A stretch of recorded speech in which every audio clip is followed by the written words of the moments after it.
முதல் காலத்துல எல்லாமே ஒரு கிராமத்துல இருந்து யாரோ ஒரு 4 பேர் சிட்டிக்கு வந்தாங்கன்னா எங்கேயும் ஹோட்டல் எல்லாமே கிடையாது, ரெஸ்டாரண்ட் எல்லாமே கிடையாது. அதனால ஊர்ல ஒரு 4 இடத்துல அன்னதானம் நடக்கும். யார் வந்தாலும் அங்கே சாப்பிட்டுக்க முடியும். மனிதன் சாப்பாடு இல்லாம கஷ்டப்படக்கூடாதுன்ற நோக்கத்துல இது உருவாக்கப்பட்டது.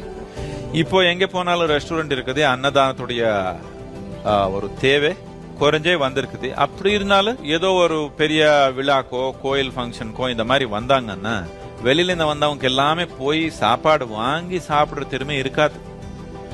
அதனால ஒரு இடத்துல ஃப்ரீயா சாப்பாடு இருந்தா அவர் சாப்பிட்டுக்குவாங்கன்றது எல்லாருமே சேர்ந்து ஒரு நோக்கமா இது செய்யறதுல ஒரு சக்தி, ஒரு நன்மை இதுல இருக்குது.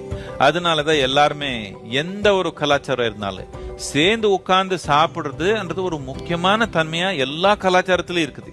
ஏன்னா அதுக்குன்னா சாப்பிடுற ஒரு அடிப்படையே இன்னொரு உயிரா, தனி உயிரா இருக்கிறது நம்ம உயிரா மாத்துக்கிறது. நம்ம எல்லாம் உட்கார்ந்து சாப்பிட்டா நம்ம தனித்தனியா உயிரா இருந்தாலும் ஒரு ஒன்றி நமக்குள்ள நம்ம மனநிலையில வரும், நம்ம அனுபவத்துல வரும்ன்ற நோக்கத்துலதான் இந்த அன்னதானத்தோட அடிப்படை கூட இருக்குது.